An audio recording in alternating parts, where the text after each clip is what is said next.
মেজো হুজুর পীর কেবলা বাংলাদেশে জলসায় গেছেন। বাংলাদেশে তো ঠান্ডা বেশি, তো তাল মিশরি লিগেতেন। তাল মিশরি খেলে খুসখুস করে কাশি গলে না, তাল মিশরি খেলে ভালো হয়ে যায়। এখন আর সেগুলো আছে কি জানি না, আগে সব অরিজিনাল পাওয়া যেত, এখন তো সব ভেজাল। নেতা ভেজাল তো আর মাল ভেজাল হবে না, এর কি মানে আছে? নেতা ভেজাল হওয়ার জন্যই তো মাল ভেজাল হয়ে যাচ্ছে, সব তো ওখান থেকেই চলছে। তো ওই সময়ে ওই তালমিশরি শুধু চুরি হয়ে যাচ্ছে। মেজো হুজুর বলছে, বাবা আমি সফরে এসেছি, এক দেশে পাওয়াও যায় না, কোথা ঠান্ডা ঠান্ডা লেগে যাবে, কারা খাচ্ছিস রে বাবা?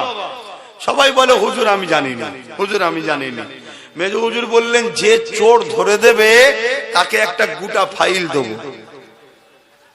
ব্যাস, সবাই চোখ বন্ধ করে আছে, ঘুমোই নে, ধরতে পারলেই গোটা ফাইল পাবো। এ নাই ঝেড়ে ঝুড়ে একটু একটু করে খাচ্ছি, গোটা ফাইল হয়ে যাবে। একদিন যাই আর চুরি হয়নি, দুদিন যাই চুরি হয়নি, 3 দিন যাই চুরি হয়নি, চতুর্থ দিনে একজন লোভ সামলাতে পারে না, ভাবছে সব ঘুমোচ্ছে, সুরসুর করে যে যেই খেতে গেছে, আর ধরে ফেলেছে তো, বলছে হুজুর চোর ধরে ফেলেছি, কে এদিকে নিয়ে আসো। এসেছে, কি গো বাবা তুমি তো বলতে পারো যে হুজুর একটু খাবো, তা বললাম নুকে নুকে খাই। বলছে হুজুর আমি সত্যি বলছি, হুজুর আমি কোনোদিন খাইনি, ভাবছিলাম সবাই ঘুমোচ্ছে আজকে একটু খেয়ে নি। আমি বুঝে উঠতে পারিনি হুজুর, আমি সাদামাটা লোক, একদম কি লোক, সাদামাটা লোক, বুঝে উঠতে পারিনি। হুজুর জিজ্ঞেস করছে ছেলে পুলে কটা? বলছে 5টা। বলছে সাদামাটা লোক তো 5টা ছেলে হলো কি করে? বোঝার ব্যাপার আছে। তাহলে এই জন্য আমি জিজ্ঞেস করছি, বুঝতে পারছেন না নাকি? সব বোঝে, আর এই জায়গাটা যদি না বোঝো তাহলেই তো দুঃখ নাকি? হ্যাঁ, সব বোঝে, সব জায়গায় বুঝতে জানে, লাভ লুস্কান সব বোঝে, আর দিনের বেলায় বলছো, ইসলামের বেলায় বুঝতে পারছো নি, তাহলে তো সমস্যা হবে নাকি? হ্যাঁ, আমার আওয়াজ বুঝতে পারছেন? হ্যাঁ বুঝে। আল্লাহ পরীক্ষা নেবে, কঠিন কঠিন পরীক্ষা আসবে। যেমন আজ উম্মতদের জন্য ভয়ানক পরীক্ষা। একদিকে বিজেপি সরকার হুমকি দিচ্ছে মুসলমানদের তাড়িয়ে দেবো, এনআরসি করবো, এটা করবো, ওটা করবো, মোল্লাদেরকে মেরে দাও, কেটে দাও, হ্যান করো ত্যান করো। অপরদিকে আবার যাকে ভালোবেসে আমরা দল করেছিলাম, সেও আবার বিজেপির আইনকে মেনে নিয়েছে। করেছে না করেন? তাহলে কোন কঠিন পরীক্ষা এসে গেলাম বলো? একদিকে না হয় ওর জ্বালায় এর সাথে ছিলাম, কি ওর জ্বালাতেই ছিলেন তো নাকি, আবার ওর সাথে হাত মিলিয়ে দিয়েছি। দেখুন কত কঠিন পরীক্ষা, পরীক্ষা না পরীক্ষা না? হ্যাঁ। আবার কালকে দেখবেন অনেকে বুঝাবে, এই ওরম করতে যাসনি, বিজেপি চলে আসবে, এলে দাঁড়িয়ে রাখতে পারবি নি, টুপি পরতে পারবি নি, তাড়িয়ে দেবে। এটাও একটা পরীক্ষা। কত কঠিন কঠিন পরীক্ষায় আমরা পড়ে যাচ্ছি দেখছেন। এই সব পরীক্ষা আল্লাহ। এবারে ওই বান্দা কামিয়াবি হবে যে বান্দার মাথায় এটা যাবে, আমরা বিজেপিকেও ভয় করি না, এর উপরও আশা করি না, আমরা ভয় করি আল্লাহকে, সাহায্য চাই আল্লাহর কাছে। জোরে বলুন সুবহানাল্লাহ। ওই বান্দা দুনিয়াতেও কামিয়াবি হয়ে যাবে, আখিরাতেও কামিয়াবি হয়ে যাবে। জোরে বলুন সুবহানাল্লাহ। কথা বুঝে আসছে তো নাকি? কিন্তু সেই ঈমান আমরা রাখতে পারবো? আমরা তো ধৈর্যরা হয়ে যাবে। এমন ভাবে আমাদের ব্রেনকে ওয়াশ করা হবে, কোথা থেকে? দেখা যাবে মসজিদ থেকে ব্রেন ওয়াশ হচ্ছে, এমন ভাবে ওয়াশ হবে। কোথা থেকে? বড় বড় সব দরবার থেকে ওয়াশ হবে। আপনি ভাববেন কি করা যায়, কি করা যায়। হায় হায় হায়। এজন্যই তো আল্লাহ নবী বলেছেন, আখিরি জামানা আমার উম্মত উম্মতিদেরকে যেন 1400 হিজরি দেখতে না হয়। কেন? আমার উম্মত উম্মতিরে আখিরি জামানায় এত ফিতনা হবে, এত ফাসাদ হবে, হাতের তালুতে আগুন রাখা থেকেও ঈমান বাঁচানো বড় কষ্ট হবে। হাতের তালুতে আগুন রাখতে পারবেন? এর থেকেও কষ্ট ঈমান বাঁচানো। তাহলে কি হবে?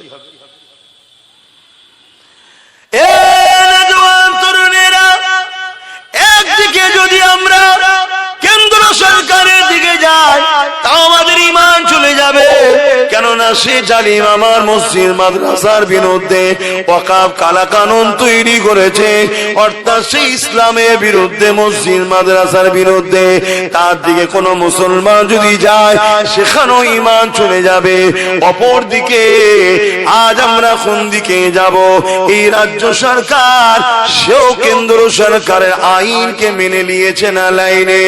আল্লাহ নবী জানিয়ে দিলেন মুসলিম শরীফের হাদিস, অন্যায় দেখলে হাত দিয়ে রাখো, যদি হাত দিয়ে রুখতে না পারো মুখ দিয়ে প্রতিবাদ করো, যদি মুখ দিয়ে প্রতিবাদ করতে না পারো অন্তর থেকে ঘৃণা করে দূরে সরে যাও। অন্তর থেকে ঘৃণা করে যারা দূরে সরে যাবে তাদের মধ্যে ঈমান আছে, কিন্তু ঈমানটা হলো বড় দুর্বল। বুঝতে পারছেন? তাহলে অন্যায় দেখলে মুসলমান ইমানদারের জন্য তিনটে নমুনা যেন পাওয়া যায়। তিনটের মধ্যে কোনটা যদি নমুনা না থাকে ওই মুসলিম নরনারীর ঈমান নাই। আর যার ঈমান নাই সে কবর থেকে শুরু করে প্রতিটা মঞ্জিলে আযাব আযাব আযাব আযাব, শত শেষে সারা জীবনের জন্য জাহান্নাম। আর ঈমান যদি থাকে পৃথিবী পরিমাণ যদি গুনাহ করে ফেলে আযাব খেটে খেটে খেটে খেটে একদিন না একদিন জান্নাত যাবে। তাহলে ঈমানের প্রয়োজন আছে না নাই? কিন্তু রাসূল বলছেন অন্যায় দেখলে হাত দিয়ে রুখে দাও। যদি হাত দিয়ে রোকার ক্ষমতা তোমার না থাকে মুখ দিয়ে প্রতিবাদ করো। মুখ দিয়ে যদি প্রতিবাদ করার ক্ষমতা না থাকে তাহলে অন্তর থেকে ঘৃণা করে দূরে সরে যাও। তাও যদি না করে তুমি অন্যায়ের সঙ্গে সাথ দাও, রাসূলুল্লাহর হাদিস অনুযায়ী তোমার ঈমান নাই। শুনছেন তো নাকি? অসুবিধা হচ্ছে?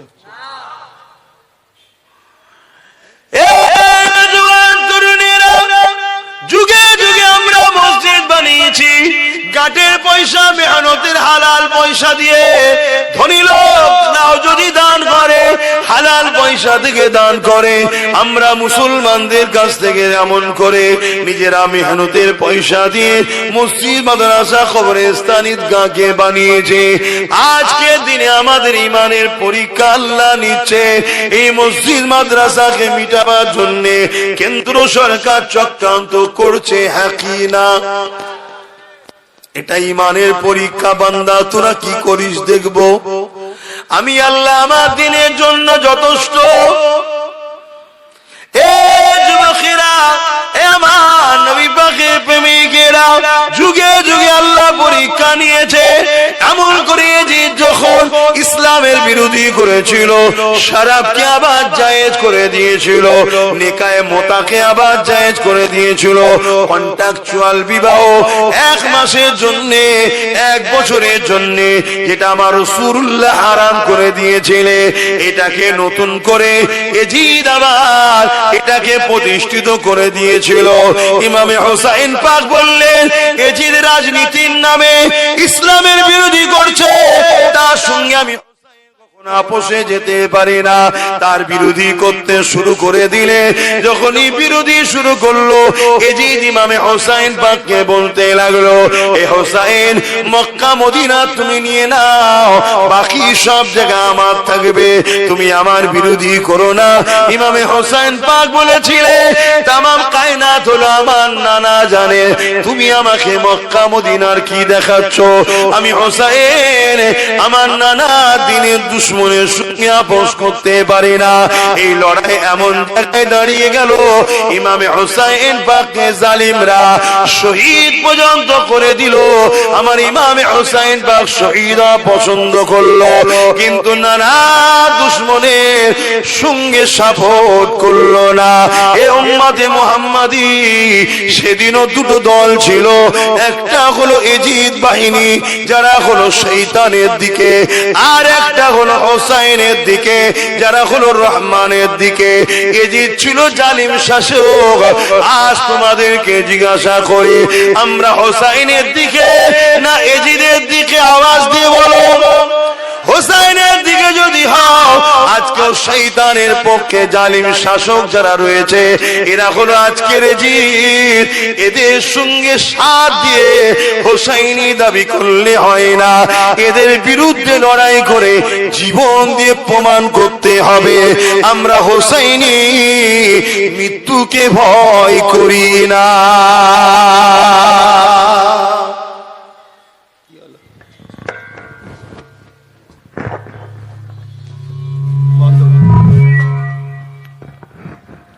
দরুদ শরীফ আল্লাহুম্মা সাল্লি আলা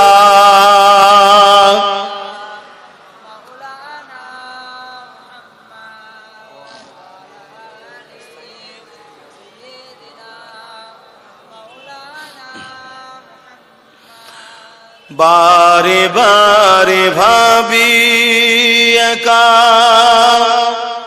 বসে নিরালাই রে,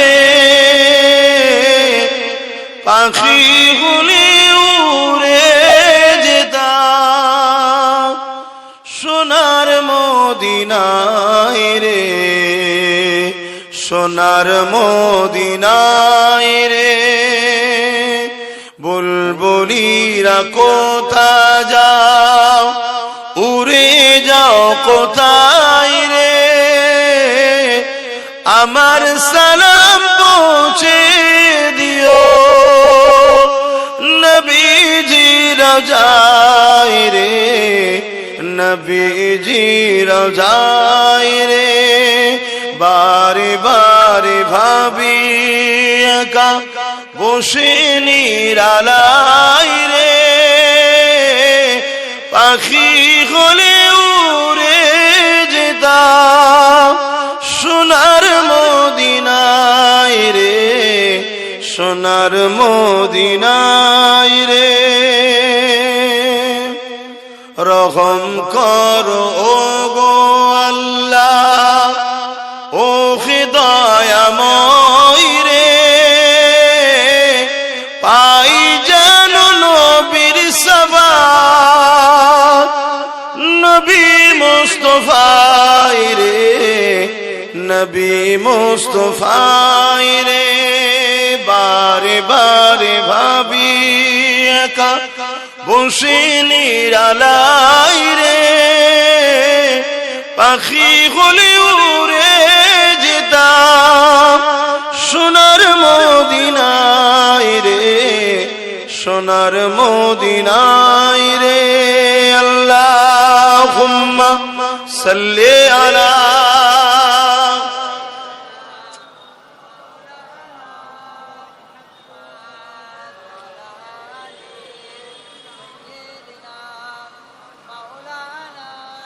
আমার আব্বা ভাইরা মায়েরা বোনেরা, কি অসুবিধা হচ্ছে নাকি বাপ ভাইদের? আমাদেরকে আল্লাহ পরীক্ষা নেবে না?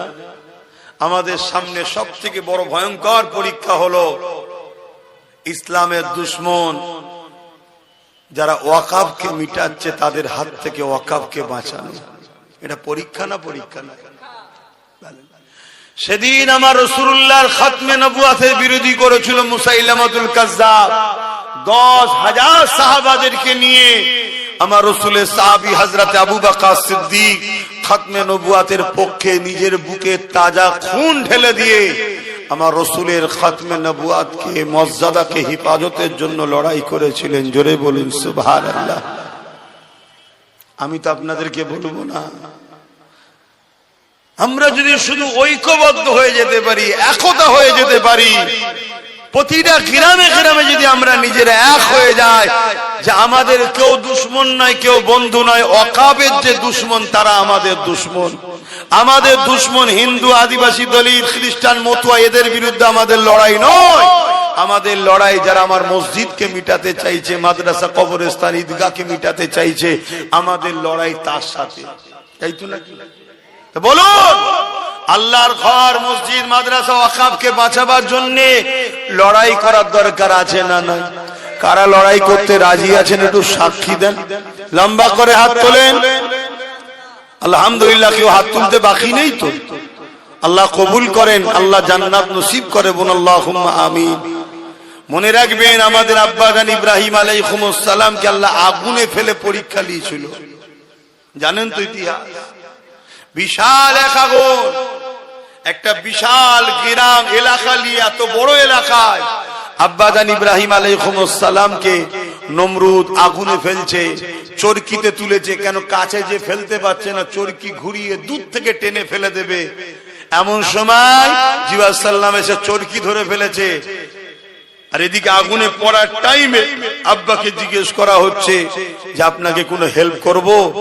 হযরত ইব্রাহিম আলাইহিস সালাম বলেছিলেন, আমার আল্লাহ আমাকে পরীক্ষা নিচ্ছে। আমি যে বলেছি আল্লাহকে ভালোবাসি, কতটা ভালোবাসি ইব্রাহিম পরীক্ষা নিচ্ছে। আমার আল্লাহ আমাকে বাঁচাবার জন্য যথেষ্ট। জোরে বলুন সুবহানাল্লাহ। এ মুসলমান নবীর উম্মত, তোমাদেরকে বাঁচাবার জন্য আল্লাহ যথেষ্ট নয়? তাহলে অনেক মুনাফিক মুসলমান এসে বলবে যে তোমাদেরকে বাঁচাবার জন্য মমতা যথেষ্ট। বলবে না? বলবে না? যারাই বলবে জানবে যা মুনাফিক। কথা বুঝে আসছে না? নাই, আমাদের বাঁচাবার জন্য যথেষ্ট কে? জোরে বলুন কে? যদি এর উপরে প্রথম থেকে আমরা আমল করতাম, তাহলে আজকে কেন্দ্র সরকার এই আইন করার সাহস পেত না। কিন্তু আমরা বলেছিলাম, যখন কলকাতার রেড রোডে মমতা দাঁড়িয়ে বলল বিজেপির হাত থেকে সারা দেশে রুখবো আমি। বিজেপির হাত থেকে সারা দেশে রুখবে কে? বলছে আমি। উড়িষ্যায় লাশ হয়ে চলে এসছে, ওনার রুকার ইচ্ছা আছে? গুজরাটে লাশ হয়ে চলে এসছে, উনি রুখছে? বোম্বাইয়ে লাশ হয়ে বাংলায় ফিরছে, উনি রুখছে? একটা কোন পিএম সিএম এর সঙ্গে ফোন করেছে কোন রাজ্যের? আমি বাংলা সিএম বলছি, আমি জানি ইডি সামনে থেকে ফাইল চুরি করা লোক, আমি খুব সাবধান। একটা কেউ বলেছে? অতএব আমার রাজ্যের কোন ছেলে যদি আর একটা মরে, তাহলে এই রাজ্যে যা আছে সব পাঠিয়ে দেবো, ওইগুলোকে নিয়ে চলে আসবো। একটা হুমকি দিলে সব রাজ্য ঠান্ডা হবে না? হবে না? বলেছে? তাহলে এই যে বলছিল যে বিজেপির হাত থেকে পুরো দেশে বাঁচাবো, বললে হতো যে বাংলায় বাঁচাবো। ঝোঁকের মাথায় পুরো দেশ বলে দিয়েছে, আর আমরাও হাঁ করা ভাবছি তাই হবে। কথাই কষ্ট হয়ে গেল নাকি? ফুকুরি বলবো? ভালো ধারে বোঝেন। তাহলে আজকে যদি আমরা তার উপরে ভরসা না করতাম, তাহলে আজকে কেন্দ্র সরকার কিন্তু আইনটা করতে পারতো না। কেন? ভেতরে ভেতরে এর এমপিরা সব ভেতরে ভেতরে ভোট দিয়ে দিয়েছে। সামনে নাটক করছে, লড়াই করছি, ভেতরে ভেতরে ভোট দিচ্ছে সব। আমি তো চ্যালেঞ্জ করছি, ভোট বার করো। সব ভেতরে ভেতরে ভোট দিয়ে দিয়েছে। কথা মাথায় ঢুকছে? এসব খবর তো আপনারা রাখেন না। 12টা ভোট বেশি পড়েছে, 12টা এলো কোথা থেকে? এই 12টা ভোট এলো কোথা থেকে? তো মন দিয়ে শোনে। তাহলে আজকে সেই জায়গায় চক্রান্ত করে এই সবগুলো করা হচ্ছে। আজকে যদি আমরা আল্লাহর উপরে ভরসা করি, আমার আল্লাহ আমাদের জন্য যথেষ্ট নয়? আব্বা জান ইব্রাহিম আলাইহিস সালামকে যখন নমরুদ আগুনে ফেলে দিল, আল্লাহ পাক জানিয়ে দিলেন আগুন আমার ইব্রাহিমের জন্য আরামদায়ক ফুলের বাগান হয়ে যায়।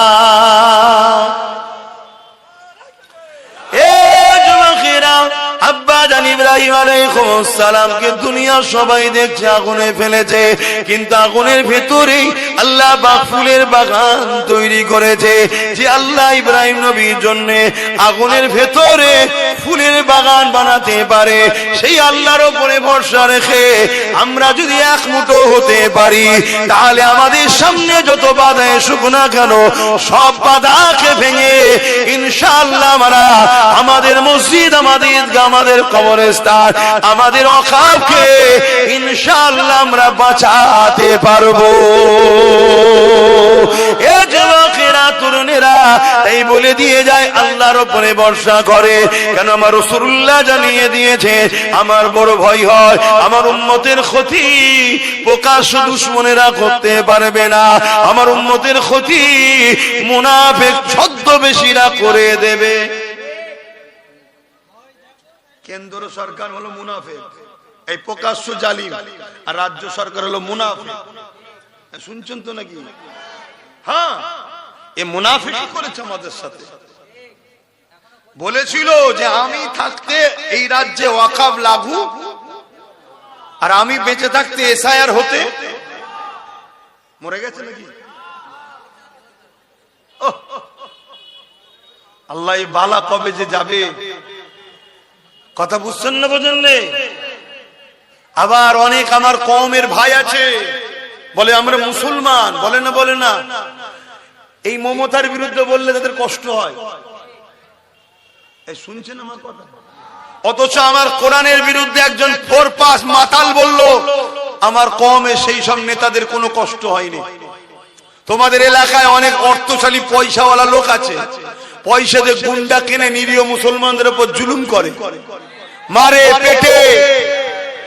খোদা তো একবার বিয়জ্জুলিতে ফেলেছিল, আবার বার হয়ে গেছে। ও যদি হিদায়েত চাইতো খুব ভালো, না এবার যেদিন আল্লাহ ধরবে ওর আর রেহাই নেই। ও গরিবদের উপর জুলুম করে। ও যদি সত্যি ওর অন্তরে ঈমান থাকে, আমি জানতে চাইছি, মমতার বিরুদ্ধে বললে তোর কষ্ট হয়, তাহলে আমার কোরআনের বিরুদ্ধে বললো তুই একটা কেস করলি না কেন? এটা প্রশ্ন তো নাকি? বা তোমাদের এলাকায় যেসব মুসলিম এমএলএ গুলো আছে, এরা মমতার বিরুদ্ধে বললে রাস্তায় নামে। এই যেমন ফাইল চুরি করে যখন পালাচ্ছিল, রাস্তায় নেবে আন্দোলন করেছে না করেনি? এই ওরা বলো, চোরের হয়ে এরা রাস্তায় নামে। কিন্তু কোরআনের বিরুদ্ধে যখন কথা বললো, ওইদিকে আরেকজন ইসলামে নাকি রেপ করা ভালো কাজ বললো, অর্জুন সিং, এদের বিরুদ্ধে মুসলমান এমএলএ গুলো রাস্তায় নেমেছিল। কেন? কারণ এদের সঙ্গে ইসলামের কোনো সম্পর্ক নেই। এরা মুসলমানকে ধোঁকা দিবার জন্য মুসলমান সেজে আছে। কারণ এই টিকিট গুলো মুসলমানদের পাওয়া। এখানে যদি নওশাদের মতো ইমানদার জিতে যায়, তাহলে তো অসুবিধে হয়ে যাবে। তাই 2 নম্বর মুসলমান গুলোকে জিতবো এদের ভোটে, কাজ করব ইসলামের বিরোধীদের হয়ে। এটা তো পরিকল্পনা। বোঝো আমার কথা কি কষ্ট লাগছে? আমার তো সিধা কথা। আমি ধর্ম প্রচারক, আমি ইসলামের প্রচারক। আমার প্রশ্ন, তুই মুসলমান? হ্যাঁ মুসলমান। মুসলিম অধ্যুষিত এলাকায় দাঁড়িয়েছিস, তোকে আমার ভোটটা দিয়ে জিতিয়ে কি লাভ হলো? আমার কোরআনের বিরুদ্ধে যে বললে একটা কেস করলি না?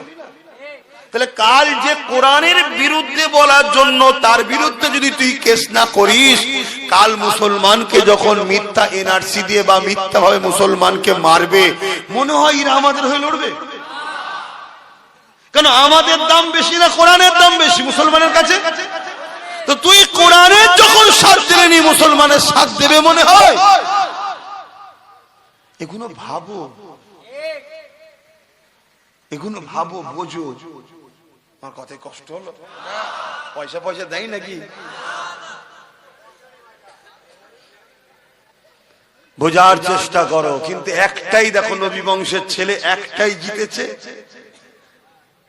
তোমরা জানো কি জানি না, এসআইআর এর ব্যাপারেও কেস করেছে সুপ্রিম কোর্টে। তোমাদের জানা আছে কি জানি না?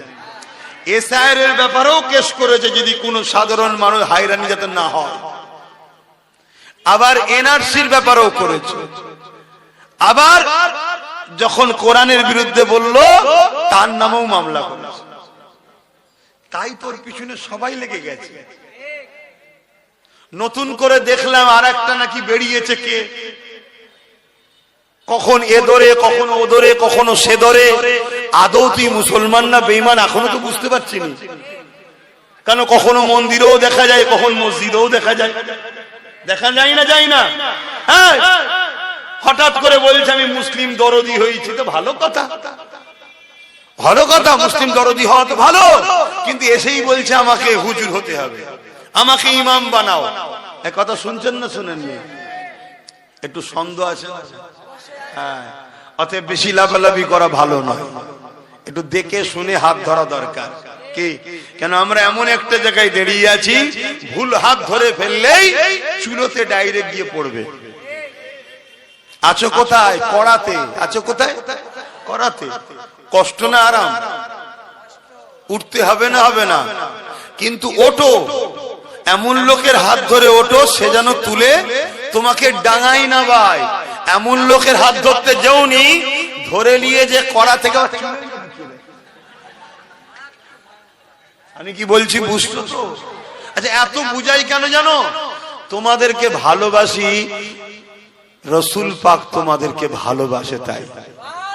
তোমাদেরকে যদি আমি ভালোবাসি, আমার বিশ্বাস নবী আমাকে শাফাআত করবে তাই। তোমাদেরকে ভালোবাসি, দাদা হুজুরের রুহানি আওলাদ তোমরা তাই। না কি দরকার আছে দুটো প্লেন কথা বলে গেলে? আমার তো দাওয়াত আরো বাড়বে রে বাবা, ঠিক তো নাকি? আমার জলসায় বাধা হয় না? হয় না? কত বাধা। কখন এ ডাকছে ফোন করে এদিকায়, ও বলছে এদিকায়, ও বলছে এদিকায়, এ বলছে 5 লাখ টাকা দিয়ে দিচ্ছি পুরো হুজুরের সেটআপ আমি এনে দেবো, ওইটাকে বাদ দে দে। বাবা তোদের আবার হুজুরের সেটআপও আছে? তার মানে বুঝতে পেরেছেন, সেই ব্রিটিশ আমলে একদল লোককে ব্রিটিশরা নিয়ে যে আন্দামান সেলুলার জেলে রেখেছে, কালা পানির শাস্তি দিয়েছে। আবার ব্রিটিশরা একদল মৌলানাদের ঘরে মাসে মাসে মাইনও দিত। ব্যাপারটা কি? কথা কিছু মাথায় ঢুকছে? আজকে যেটা ঘটছে এটা নতুন নয়। যদি নতুন হতো না হয় তোমরা বুঝতে পারো না, আলাদা কথা। তোমরা একটু পিছনে যাও না, ব্রিটিশদের পিরিয়ডে যাও। ব্রিটিশদের সময় এই ভারতবর্ষে আব্দুল আজিজ মুহাদ্দিস দেহলভী রাহমাতুল্লাহ আলাইহি যখন ফতোয়া দিল ব্রিটিশদের বিরুদ্ধে লড়াই করা ফরজ, ওই সময় ব্রিটিশরা দেখলো হাই সর্বনাশ, এবার তো টিকা মুশকিল। এবার তো টিকা মুশকিল কেন? মুসলমান ফরজ তো করতেই হবে, নাই তো কবিরা গুনাহ হবে, জাহান্নামে যেতে হবে। তাহলে মুসলমান তো উঠে পড়ে লাগবে। ব্রিটিশ দেখলো আমার তো পিঠের চামড়া তুলে ফেলবে পারে, তা কি করা যায়? ব্রিটিশ চট ছেড়ে দিল। লুবি বক্তা, দুবি মলি সাহেব, লুবি মুফতি কে আছে দেখ, কার হুজুর হবার শখ আছে দেখ, একটু হুজুর থেকে মলি সাহেব ধর। কথা বুঝছেন না? বোঝেন? হ্যাঁ, হুজুরের বেলায় মুরগির রান, আমার বেলায় মুরগির ঠ্যাং। সে শুকনোটা ঠ্যাং খাওয়ার হুজুর কে আছে দেখ। কোন মুফতি সাহেবের লোভ আছে একটু হুজুর হবা দেখ, ধরে লিয়ে ওকে। ব্রিটিশরা চড় পেটিয়ে দিল, সব ধরে ধরে ধরে ধরে খবর হয়ে গেল। ব্রিটিশ তাদেরকে পয়সা দিল, লিজাও লিজাও লিজাও। কি করতে হবে? আব্দুল আজিজ মুহাদ্দিস দেহলভীর বিরুদ্ধে ফতোয়া দাও। ও ভুলভাল বকছে, কোথায় আছে ব্রিটিশদের বিরুদ্ধে লড়াই করা ফরজ? কোরআন হাদিসের কোথায় আছে? ব্যাস ফতোয়া শুরু হয়ে গেল। দুটো গ্রুপ হলো না? হলো না? জোরে বলেন। ঠিক তেমনি ইতিহাস জানতে হবে। আজকে যখন আব্বাস সিদ্দিকী বলল দিদি মুদিকে ভোট দিয়ে হারাম, ভোট দিলে ঈমান চলে যাবে, আমার বিরুদ্ধে একদল ফতোয়া দিয়েছে না যায়নি? কোথা পেয়েছে, কি হয়েছে, এসব বাজে কথা, এসব চলবে না, বলছে না? বলেন। সেদিন ব্রিটিশ টাকা দিয়েছিল, আজকে ব্রিটিশদের বোন ডেকেছে এইদিকে আয়, এলে টাকা লিজা, টাকা লিজা, টাকা লিজা, আব্বাসের বিরুদ্ধে বল, আব্বাসের বিরুদ্ধে বল, বলছে না? বলেন। আমি তো বলছি তোদের হাতে সব ক্ষমতা আমার এই ফতোয়াকে কাটার জন্য। ব্রিকেট একটা ডেট কর, আর আমি যাব, প্রমাণ করে দেবো দিদি মুদিকে যারা ভোট দেবে তারা বেঈমান জাহান্নামী হয়ে মরবে। আমি প্রমাণ করে দেবো, আজকে প্রমাণ করবে। একটু শুনবে? কারা কারা শুনতে চাও একটু হাত তুলে সাক্ষী দাও। শুনতে চাইছো? অসুবিধা নেই তোমার? যা করে খাচ্ছিলাম হুজুর খাওয়াটাও বন্ধ করে দেবে মনে হয়। কে বলেছে হুজুর বন্ধ করতে এসছে? তোর মন যেচ্ছে খেয়ে জাহান্নামে জানা, কিন্তু আমার বাপ, আমার মা, আমার ভাই, আমার বোনকে বুঝাবো না? বুঝাবো না? হ্যাঁ, তুই যদি আমার না হোস যা পারিস করগে যা। আমার রাসূলুল্লাহ দ্বীনের জন্য তোর যদি দিলে দয়া না থাকে, ময়া না থাকে, তোর মধ্যে ঈমান তো আগে থেকেই নেই রে। তুই যত খুশি খানা, কিন্তু যাদের দিলে ঈমান আছে, বোঝে না, সাথ দিচ্ছে, এগুলোকে বোঝানো দরকার আছে না নাই? কি গো, ঠিক বলছো তো? প্রথমে হাদিসটা কি বললাম মুসলিম শরীফের? অন্যায় দেখলে হাত দিয়ে রুখে দাও। অন্যায় দেখলে হাত দিয়ে বলুন রুখে দাও। যদি হাত দিয়ে রুখতে না পারো, মুখ দিয়ে অন্যায়ের প্রতিবাদ করো। যদি প্রতিবাদ করতে না পারো, অন্তর থেকে ঘৃণা করে দূরে সরে যাও। আর অন্তর থেকে ঘৃণা করে দূরে সরে যাওয়ার সময় রাসূল বললেন এটা হলো বড় দুর্বল ঈমান। বড় দুর্বল ঈমান, একদম ঈমানের কমজোরি আলামত হলো এটা, অন্তর থেকে ঘৃণা করে দূরে সরে যাওয়া। আর এর আগে আরো দুটো নমুনা কি আছে? হাত দিয়ে রুখবে, নাই মুখ দিয়ে প্রতিবাদ করবে। দ্বিতীয় নম্বর কথা, আল্লাহ রসুল বললেন মিশকাত শরীফের হাদিস, কেউ জালিম জানার পর, কেউ জালিম জানার পর কোন মুসলমান যদি ওই জালিমকে শক্তিশালী করার জন্য সাথ দেয়, ওই মুসলমানটা আল্লাহ নবী বলছে ইসলাম থেকে বেরিয়ে যাবে। যে ইসলাম থেকে বেরোয় তার ঈমান থাকে। দুটো হাদিস সামনে রাখলাম, এবারে বলি, অসুবিধা হচ্ছে? বলুন, কেন্দ্র সরকার 2025 ওয়াকফ কালা কানুন যেটা করেছে, এটা সংবিধানের পক্ষে না বিরুদ্ধে? এক নম্বর, এটা আমার ইসলামের পক্ষে না বিরুদ্ধে? এটা জুলুম না জুলুম নয়? এটা অন্যায় না অন্যায় নয়? রসুল বললেন অন্যায় দেখলে হাত দিয়ে।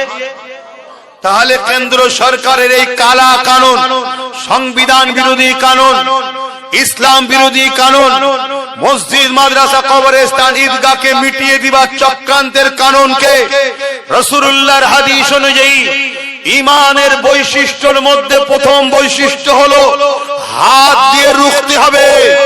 যদি হাত দিয়ে রুখতে নাও পারি, কেন্দ্র সরকারের কালা কানুনের বিরুদ্ধে মুখ দিয়ে প্রতিবাদ করতে হবে। তোমার এই আইন মানছি না, তোমার এই কালা কানুন মিটিয়ে যাক মানছি না। এইভাবে প্রতিবাদ করতে গিয়ে যদি জেল হয় জেলে যেতে হবে, মার হয় মার খেতে হবে, যা হয় হবে। ঈমানকে বাঁচাবার স্বার্থে তোমাকে প্রতিবাদ করতে হবে। যদি প্রতিবাদ করার ক্ষমতাও তোমার না থাকে, কমসে কম কেন্দ্র সরকারের কালা কানুনের বিরুদ্ধে ঘৃণা করে দূরে সরে যেতে হবে। আর এই দূরে সরে যাওয়াটাও যারা করবে তাদের ঈমানটা কমসে কম আছে, কিন্তু বড় দুর্বল।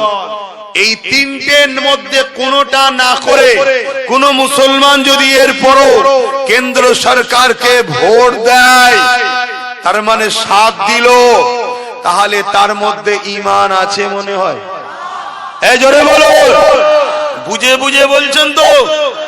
রাসূল পাক সাল্লাল্লাহু আলাইহি ওয়াসাল্লামের হাদিস এটা। তাহলে তুমি ক্ষমতা নেই হাত দিয়ে রুখার, ঠিক আছে, মুখ দিয়ে প্রতিবাদ তাও করতে পারোনি, ঠিক আছে, আরে অন্তত ঘৃণা তো করো। তা না করে তুমি ওকে ভোট দিচ্ছ, তাহলে তুমি মূলত মসজিদ মাদ্রাসার বিরুদ্ধেই ভোট দিলে। যে মসজিদ মাদ্রাসার দুশমন হয় তার ঈমান থাকে? ঠিক এই কথাটা প্রথম বলেছিলাম। তারপরের কথা হলো এটাই, বুকে হাত দিয়ে বলো কেন্দ্র সরকারের বিরুদ্ধে আন্দোলন করব, আর রাজ্য সরকার বলবে দিল্লি গিয়ে আন্দোলন করো, আমি সব থেকে বড় দুশমন হব। এবং অনেক মুসলিম ছেলে আন্দোলন করার জন্য কেস দিয়েছে। তাহলে এই রাজ্য সরকার এটা ঠিক করছে না অন্যায় করছে? রাজ্য সরকার বলছে কোরআন শেষ হয়ে যাবে, আমার উন্নতি শেষ হবে না, এই কথাটা ঠিক বলছে না অন্যায় বলছে? রাজ্য সরকার রেশনের মাধ্যম দিয়ে নিরীহ নবীর উম্মতদের ঘরে পোশাক খাইয়ে কাফের বানাবে, এটা ঠিক করছে না অন্যায় করছে? রাজ্য সরকার স্লোগান তুলেছে ধর্ম যার যার, উৎসব সবার, ধর্ম যার যার, উৎসব সবার। আরে উৎসব তো ধর্মকে কেন্দ্র করে হয়। যে ধর্মে গায়রুল্লাহর উপাসনা করা হয় সেই উৎসবের সঙ্গে কোন মুসলমান যদি বলে এটা আমারও উৎসব, ওই মুসলমান মুশরিক কাফের হবে না? হবে না? তাহলে রাজ্য সরকার আমাদের ঘরে চাকরি দিল না, পড়া দিল না, পজিশন দিল না, অধিকার দিল না, উপরন্তু আমাদের ঘরে বেঈমান মুশরিক কাফের বানাচ্ছে, এটা ঠিক করছে না অন্যায় করছে? রাসূলুল্লাহর হাদিস, অন্যায়ের বিরুদ্ধে হাত দিয়ে লড়তে হবে। আবার রিসেন্ট এই কয়েক মাস আগে আবার রাজ্য সরকার কেন্দ্র সরকার সেই ওয়াকফ কালা কানুনকে মেনে নিয়েছে না নেয়নি? জোরে বলো। তাহলে কেন্দ্র সরকার আইন করেছে, এই আইনকে অ্যাকসেপ্ট করে বাংলায় লাগু করছে। তার প্রমাণ দুর্গাপুরে বোলডুজার দিয়ে মাদ্রাসা ভেঙেছে, নদিয়ায় বোলডুজার দিয়ে ঈদগাহ দখল এখনো চলছে। মন দিয়ে শোনেন, জেনে রাখেন, তাহলে ও যেমন ইসলাম বিরোধী করে সংবিধান বিরোধী করে আইন করেছে, এও সেই আইনকে সাপোর্ট করে সংবিধান ও ইসলামের বিরোধী হয়েছে না হয়নি? রাসূলুল্লাহর হাদিস অনুযায়ী অন্যায়ের বিরুদ্ধে হাত দিয়ে লড়ো, ওর বিরুদ্ধেও লড়তে হবে, এর বিরুদ্ধেও লড়া দরকার আছে না নাই? যেমন রাসূলুল্লাহর হাদিস হাত দিয়ে যদি লড়তে না পারো, মুখ দিয়ে প্রতিবাদ করতে হবে, ওর বিরুদ্ধেও করতে হবে, এর বিরুদ্ধেও করা দরকার আছে না নাই? ঠিক তেমনই অন্তর থেকে ঘৃণা যদি প্রতিবাদ করতে নাও পারো, তাহলে ওর বিরুদ্ধেও যেমন অন্তর থেকে ঘৃণা, এর বিরুদ্ধে অন্তর থেকে ঘৃণার দরকার আছে না নাই? যেমন ওকে ভোট দিলে ঈমান থাকবে না, একেও ভোট দিলে ঈমান। জোরে বলো, আরো আওয়াজ দিয়ে বলো। রাসূলুল্লাহর হাদিসের বিরুদ্ধে কেউ যাবে? কারা কারা যেতে ইচ্ছে আছে হুজুরের হাদিসের বিরুদ্ধে? যাও না, তোমার এলাকায় বেরোবে, দেখবে ভোটের সময় সব দেখা যাবে, দেখে নিয়ে বুঝে নেবে এ মুসলমান ঘরে জন্ম নিয়েছে, মুসলমান ঘরের ছেলে, কিন্তু এ দুনিয়াদারদের জন্য বেঈমান হয়ে গেছে। এই সব মুসলমান জান্নাতে যাবে? তাসলিমা নার্সির নাম শুনেছেন না শোনেননি? মুসলমান ঘরে জন্ম হয়েছে না হয়নি? ওর ঈমান আছে? সালমান রুশদি মুসলমান ঘরে জন্ম হয়েছে না হয়নি? ঈমান আছে? এরকম কত রয়েছে রে বাপ। সেই পরীক্ষা শুরু হয়েছে আল্লাহর পক্ষ থেকে। এখন আমার শেষ কথা, নবীর দ্বিতীয় হাদিস, যে জালিম জানার পর কোন মুসলমান যদি তাকে সাথ দেয় ক্ষমতায় শক্তিশালী করার জন্য, সেই মুসলমান ইসলাম থেকে বেরিয়ে যাবে। যে বেরিয়ে তার ঈমান থাকে। এবারে বলুন, কেন্দ্র সরকার মসজিদ মাদ্রাসা ওয়াকফকে মিটাতে চাইছে, এটা জুলুম না জুলুম নয়? রাজ্য সরকার এটা করছে, জুলুম না জুলুম নয়? তাহলে এই দুই সরকারকে কেউ যদি ভোট দেয়, শক্তিশালী করার জন্যই তো ভোট দেয়, সেই মুসলমানের কি ঈমান থাকবে? ইসলামে থাকবে? রাসূলুল্লাহর হাদিসটা তো শোনানো দরকার। আমার এই কথা শুনে 10টা বাপ, 10টা মা, 10টা ভাই হলো ঈমান হারা থেকে বাঁচতে পারে তো নাকি? আমার কথাই কারা একমত দিদি মুদিকে ভোট দেবেন না? একটু হাত তুলে সাক্ষী দেন। হাত লম্বা করে তোলেন, লম্বা করে হাত তুলে রাখবেন। এবার একটু দেখুন কেউ হাত তুলতে বাকি আছে কি, পাশাপাশি দেখুন কেউ হাত তুলতে বাকি আছে।